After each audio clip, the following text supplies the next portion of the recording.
सो हम देखने वाले हैं schedule caste and schedule tribe prevention of atrocities act 1989 Rajasthan APO के रिगार्डिंग में। इससे कुछ लिमिटेड सेक्शन ही पढ़ने हैं। सो नंबर 3 ऑफ 1989 ये एक्ट का नाम हो जाता है। नंबर 3 ऑफ 1989 ये एक्ट का नाम हो गया।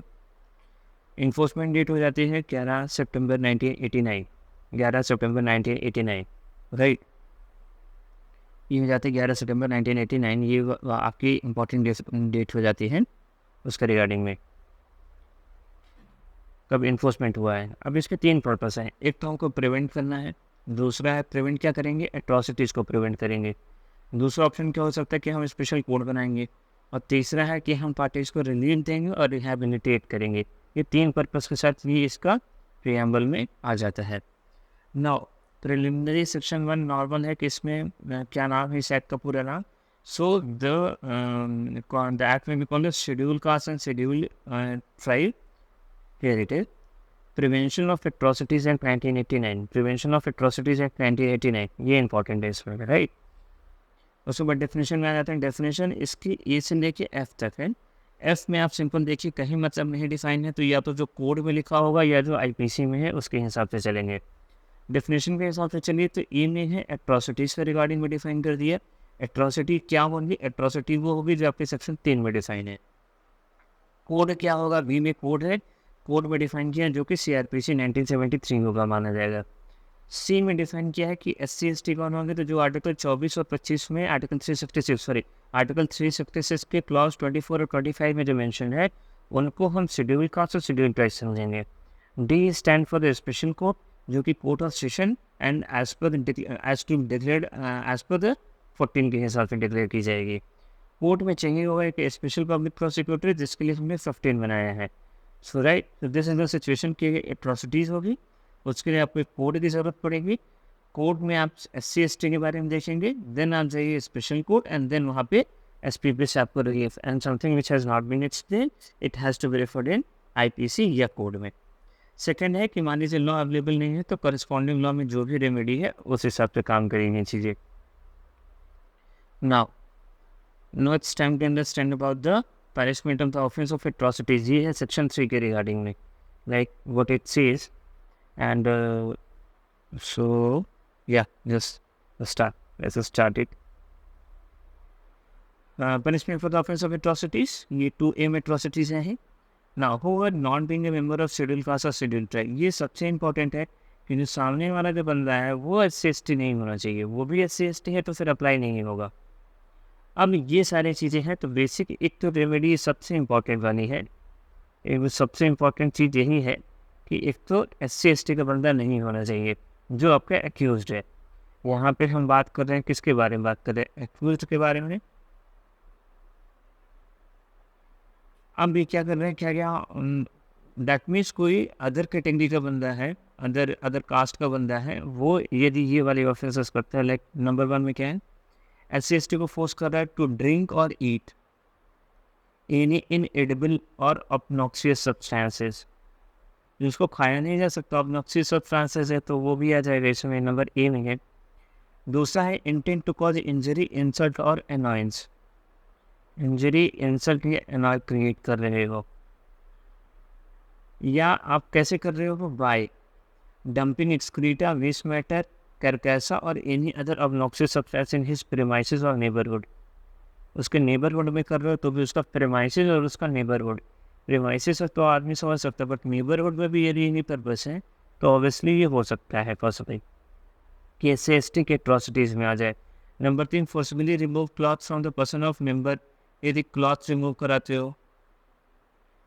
4 हो गया कि wrongful occupies or cultivate any land owned by or allotted to notified by any competent authority to allotted to member of SC ST or get the land allotted to them transferred। तो simply ये नहीं आप wrongful occupy करते हो या cultivate करते हो, wrongful occupy या cultivate कर रहे हो। Fifth is about the wrongful disposition of the member, कहाँ से, फ्रॉम द premises, लैंड या premises से यदि किसी SC ST को हटा रहे हो, so this is the atrocities। 6 is about the compel or entice member to do a beggar or other similar, यदि आप उनको compel कर रहे हो कि तुम beggar और other similar form of force labour या बॉन्डेड लेबर का काम करो, ये भी आ जाएगा। Then 7 is about the not to vote or to vote a particular candidate. यदि आप वोट के लिए फोकस कर रहे हो, वोट के लिए आप किसी को कंपेल कर रहे हो CST के, तो ये भी अगेंस्ट में जाएगा। ये देखिएगा डेमोक्रेटिक का कितना बड़ा राइट का वॉयलेशन हो रहा है। Now it is about the institute false and malicious vexatious suit of criminal or other legal proceeding against a member of, यदि आप false, malicious, vexatious suit of criminal और other legal proceeding यदि आप file करते हो against a member of SC/ST, तो ये भी कवर हो जाएगा। सो कोर्ट कचहरी में ज़बरदस्ती अब ला रहे हो उनको false या vexatious claim है। 9 है give any false या frivolous information to public servant, कोई false या frivolous information दे रहे हो public servant को and thereby causes such public servant to use his lawful power to injury or annoyance of the member, कोई false information दिया public servant को, public servant ने कोई action ले लिया, उससे इंजरी या annoyance हुई member of SC/ST को, तो ये भी atrocities में आ जाएगी। 10th is about the intentionally insult or intimidate with intent to humiliate a member of SC/ST, आप इंसल्ट करो या intimidate with intent to humiliate a member of SC/ST, right. 11 क्या हो जाता है, असॉल्ट और use force to any woman belonging to SC/ST with intent to dishonour outrage her modesty, यदि dishonour कर रहे हो या आउटरेज हर मॉडेस्टी, तो ये भी SC/ST का हो जाएगा। असॉल्ट और use force to any woman, assault का यूज करो या use of force. 12th is about being in position to dominate the will of women belonging to SC/ST and use that position in exploit her sexually, एक तो dominate करो उसकी will को दबाओ and then exploit her sexually, which she could not have otherwise agreed. Corrupt or foul play the water of any spring reservoir or any other source ordinary used by member of SC/ST, try as to render it less fit for the purpose, less fit, उनकी water reservoir को आपने कुछ hamper किया। So basically these are ये कितनी condition है, 13 condition हो गए यहाँ तक। नाउ 14, 15 बची हैं। Denies a member of the schedule caste and schedule tribe any customary right of passage to place of public resort, तो मान लीजिए कोई public passage to place of public resort या ऑब्स्ट्रक्ट किसी पर्सन को कर रहा है to prevent him from using have access to, मतलब कोई भी चीज़ आप यदि पब्लिक वाली यूज़ की हो, यदि आप वो मना कर रहे हो, सो रिस्ट्रिक्शन लगा रहे हो, तो ये भी SC/ST के ऑफेंसेस में आ जाएगा। एंड 15 है कि फोर्सेस और causes the member of SC/ST schedule tribe to leave, उसको फोर्स करो to leave his house, village और अदर प्लेस ऑफ रेजिडेंस, तो ये कितना से पनिशमेंट होगा, ये आपका 6 महीने से लेके 5 साल तक का पनिशमेंट दिया जा सकता है इसमें, ठीक है। अब इसके बाद सबका अलग रहेगा। एक बार 15 का हम फिर से टोटल 15 की लिस्ट में वापस से देख लेते हैं क्या है ये। होगा कि आप इनएडिबल सर्कमस्टांसेस, इनएडिबल या ऑब्नॉक्सियस सब्सटेंस दे रहे हो, इंजरी या इंसल्ट कर रहे हो, एक्सक्रीटा वगैरह डंप करके उस साइड में। तीसरा उसके क्लॉथ रिमूव करा रहे हो। चौथा हो गया कि रॉन्गफुल ऑक्यूपाई या कल्टिवेट कर रहे हो उसके लैंड को। फिफ्थ इज अबाउट कि रॉन्गफुली आप उसको डिस्पोजेस कर रहे हो। Six is about the schedule caste और शेड्यूल टाइप बेगर वाला काम करने के लिए मजबूर कर रहे हो। सेवन्थ है कि आपने वोट देने से मना किया है। और 8 ने किसी को फॉल्स से वेक्सेसियस क्लेम करके आपने लीगल प्रोसीडिंग में फंसाया है। 9 है फॉल्स या फ्रिवलेस इन्फॉर्मेशन और जिसकी वजह से इंजरी, फॉल्स या फ्रिवलेस इन्फॉर्मेशन किसको, टू एनी पब्लिक सर्वेंट, और फिर उसके बाद इंजरी कॉज है। Intentional insult intimidate with intent to humiliate member of SC/ST। 11th हो जाता है assault by use of dishonour outrage the modesty. 12 dominate the will हो गया। 13 हो गया कि जो उनको वाटर रिजर्वायर है उसको less fit for the consumption बना रहे हो। 14 is about the public resort वगैरह पे आप एक्सेस नहीं दे रहे हो। 15 is about the leave house, village और other place kind of thing ये हो रहा है। तो ये 15 ग्राउंड है जिनको एट्रोसिटीज़ माना जाएगा और इसकी पनिशमेंट 6 महीने से लेकर 5 साल तक दी जा सकती है। Who were not being a member of SC/ST and scheduled tribe। अब ये कुछ कंडीशन दी गई है जहाँ पे पनिशमेंट और चलेगा। लाइक मान लीजिए है कि give fabricate false evidence intending thereby to cause thereby and knowing it to be likely that he will thereby cause any member of SC/ST convicted। मान लीजिए आपने कोई फैब्रिकेट किया या फॉल्स एविडेंस दिया, ये है कि ये कन्विक्ट हो जाएगा इस वजह से। तो मान लीजिए अब सीन बनी कैपिटल ऑफेंस प्रोवाइड हुआ, so shall be punish with imprisonment for the life and with fine. And मान लेते हैं if the innocent member of a system be convicted and executed in consequence of such, मान लीजिए उसका execution हो चुका है, यदि लाइफ कैपिटल मतलब लाइफ है, life imprisonment for the life है, तो सेम उसको मिलेगा। और मान लीजिए उसका एग्जीक्यूशन हो चुका है इस वजह से, फैब्रिकेशन की वजह से, तो फिर पर्सन को डेथ मिलेगा जिसने भी एविडेंस फैब्रिकेट किया है। सेकंड है कि मान लीजिए फैब्रिकेट करते हैं या फॉल्स एविडेंस देते हैं और उसको जो पनिशमेंट मिलता है वो 7 years और अपवर्ड है, 7 years और अपवर्ड है, तो वैसे केसेस में कितना पनिशमेंट उसको दिया जाएगा, वो सीन रहेगा 6 महीने से लेकर 7 साल तक, राइट, 6 महीने से लेकर 7 साल तक, from 6 months to 7 years। Now यदि मिसचिफ बाय, यदि 7 साल है, 7 साल से ऊपर का है तो उसको आप 7 साल तक पनिशमेंट दे सकते हो, 6 महीने से 7 साल तक।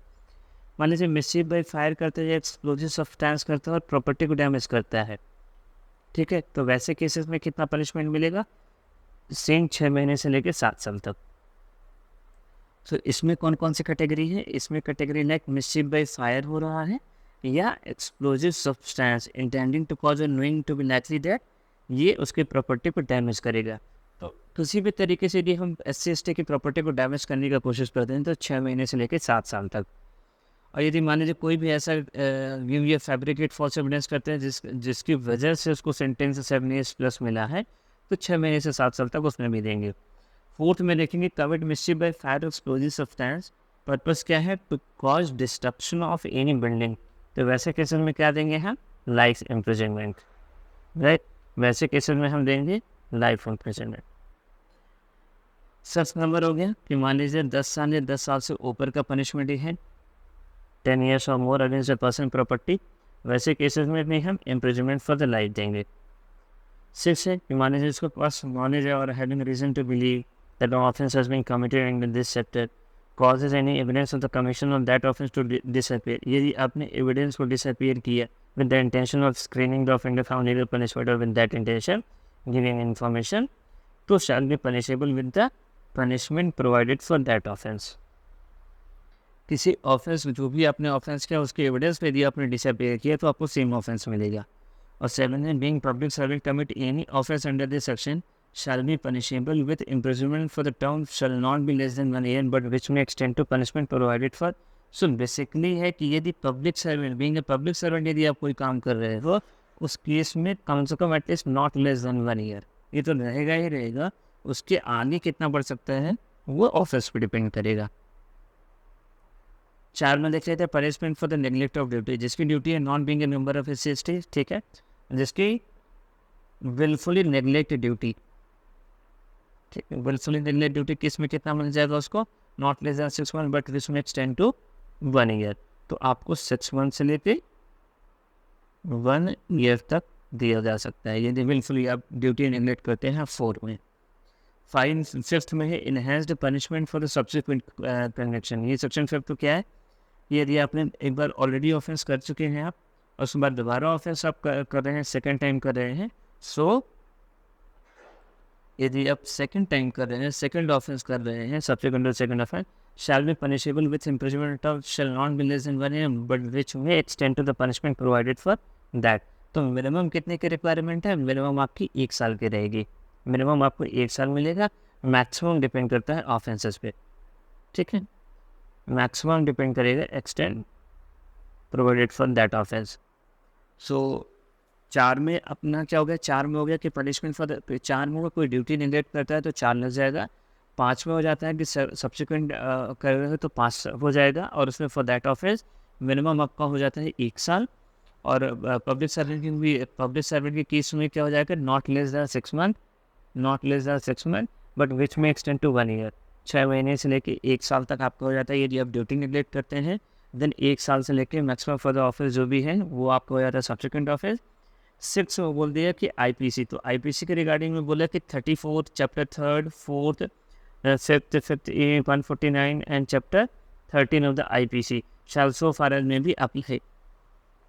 इन बार इनका सेक्शन देख लेते हैं। सेक्शन 34 है, चैप्टर 3 है, चैप्टर 4 है, चैप्टर 5 है, चैप्टर 5A है, सेक्शन 149 ए है 149 and chapter 13 of the IPC, ये अप्लाई होंगे इनके सेक्शन को एक बार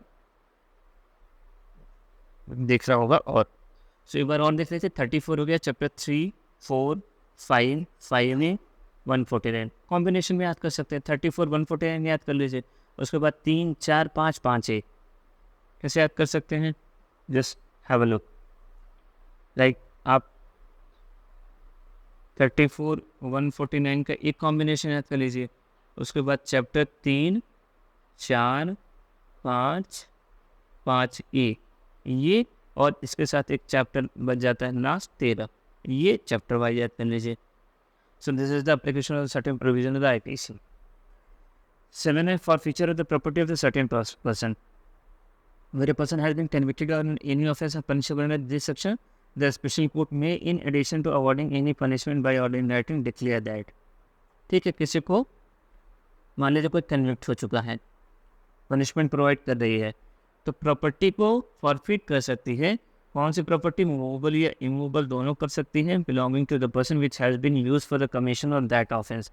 और कैसे, जब मान लीजिए वो सेम प्रॉपर्टी आपकी यूज़ की गई है for the commission of that offence, for example गाड़ी यूज़ की है या कुछ भी यूज़ किया। Number 2, where any person is accused of any offence under this chapter, it shall be open to the special court trying him to pass an order that all are any of the properties movable और immovable. ऊपर वाला तो convicted हो गया, इसमें person accused है। During the period of such time be attach करके रखो, और यदि कन्विक्शन हो गया तो उसको फिर फॉरफिट करो। Liable to forfeiture to the extent it required for the purpose of realisation. 8 हो जाता है presumption as to the offence. In a prosecution for offence under chapter it is prove that the accused render any financial assistance.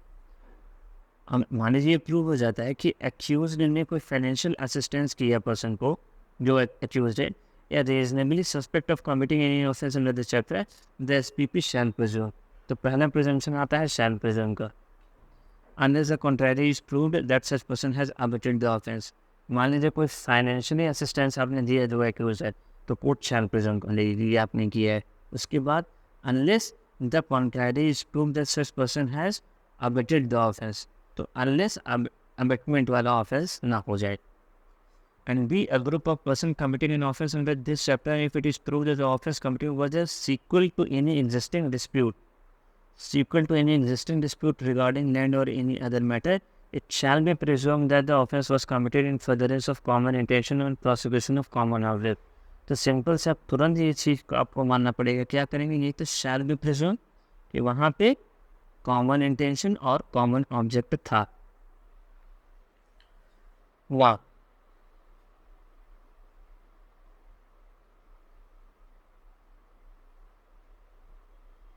अच्छा, number A में आते हैं। Number A का presumption और number B का प्रिजम्पशन के। नंबर ए में है प्रिजम्पशन ऑफ अबेटमेंट, ठीक है, होल्ड फॉर द सेकंड।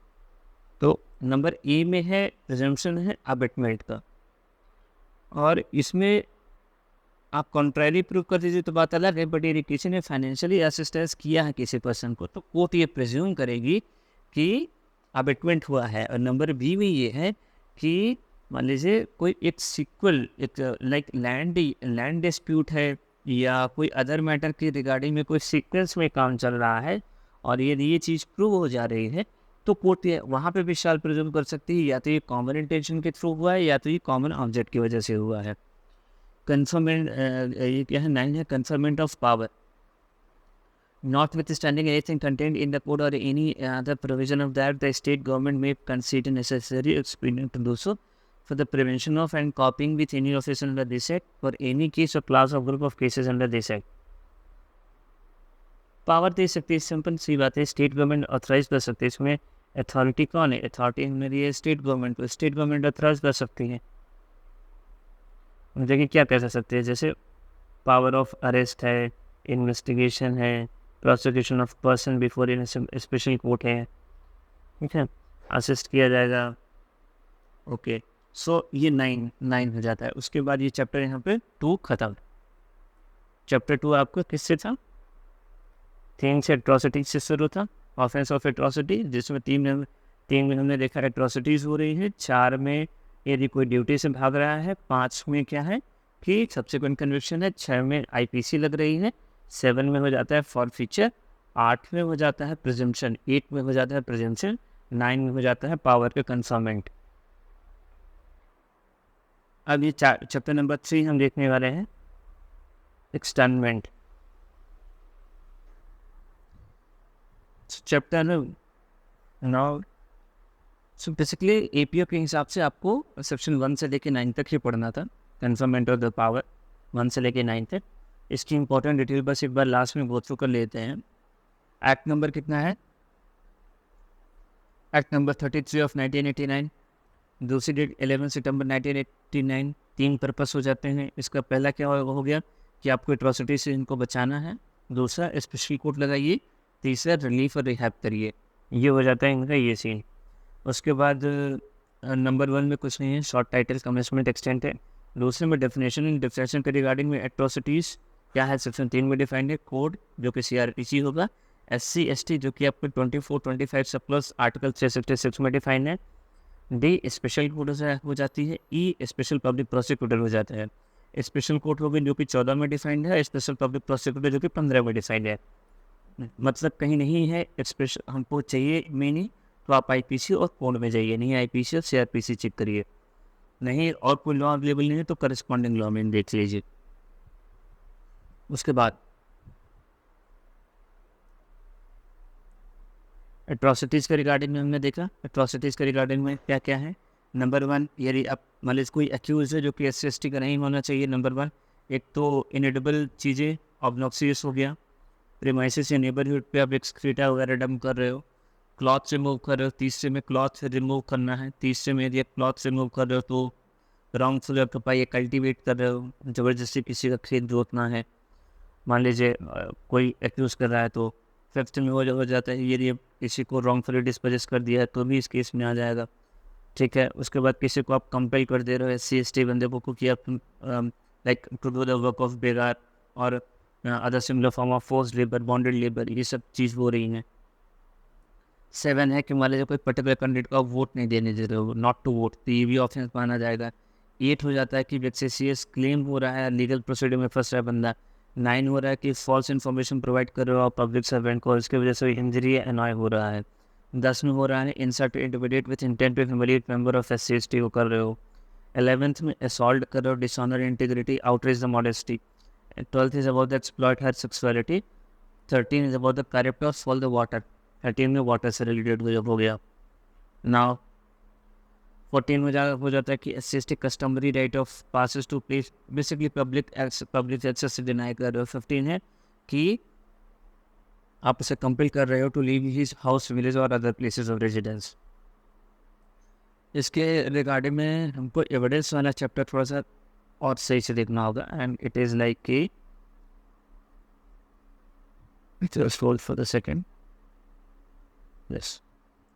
तो मान लीजिए आपने फैब्रिकेट किया एविडेंस और पार्टी को क्या हो गया, कैपिटल पनिशमेंट हो गया, कैपिटल पनिशमेंट हो गया, तो आपको भी कैपिटल इंडेंसेस imprisonment for the life, person को भी इम्प्रिजनमेंट फॉर द लाइफ मिलेगा। बट ये उसी केस में एग्जीक्यूटेड हो गया और ये फैब्रिकेटेड था तो फिर डेथ पेनल्टी मिलेगी। ये नंबर 1 हो गया। नंबर 2 में हो गया कि यदि आपने आपके वजह से 7 ईयर या प्लस का उसको ऑफिस देखना पड़ा, लाइक कन्विक्ट हो गया है, उस केसेस में मिनिमम 6 महीने से लेकर 7 साल तक आपको दिया जाएगा। मान लीजिए आपने मिसचिफ बाय फायर किया या एक्सप्लोजन किया और उससे उसकी प्रॉपर्टी को नुकसान हुआ, डैमेज हुआ, तो वैसे केसेस में 6 महीने से लेकर 7 साल तक। ये दोनों सेम है। उसके बाद मान लीजिए आपने बिल्डिंग ही पूरी की पूरी गिरा दी किसी भी तरीके से, तो लाइफ इम्प्रिजनमेंट झेलना पड़ेगा। उसके बाद 10 साल या उससे ज़्यादा का आपने पनिशमेंट किया तो वो लाइफ इम्प्रिजनमेंट जाएगा। उसके बाद यदि देखें 6 नंबर में क्या है कि यदि आपने कोई एक ऑफेंस किया और उसके बाद आपने उस एविडेंस को डिसअपीयर किया, तो जो भी उस एविडेंस का ऑफेंस होगा वही आपको दिया जाएगा। और यदि आपने एज ए पब्लिक सर्वेंट किया जो कि आपको नहीं करना चाहिए, तो मिनिमम एटलीस्ट 1 साल तो आपको पनिशमेंट मिलेगा। यानी ये वाले केसेस में sorry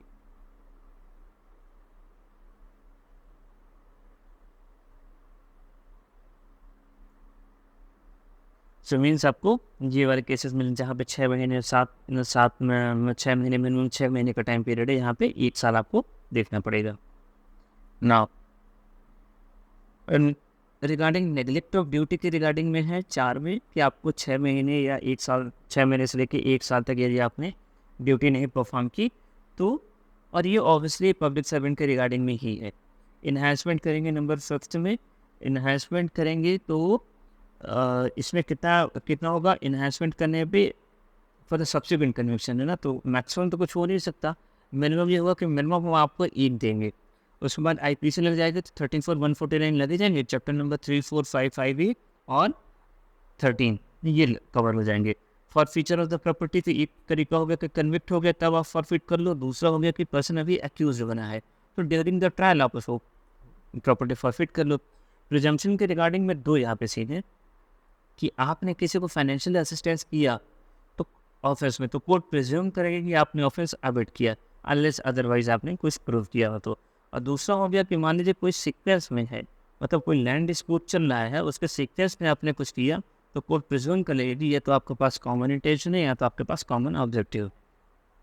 and 9 is about the conferment of power, तो पावर कौन देगा? आपको स्टेट गवर्नमेंट देगी। So this is all about the scheduled caste and scheduled tribe which will come in the Rajasthan AP exam. So wish you good luck. And if you have any doubt or any question regarding that, any clarification,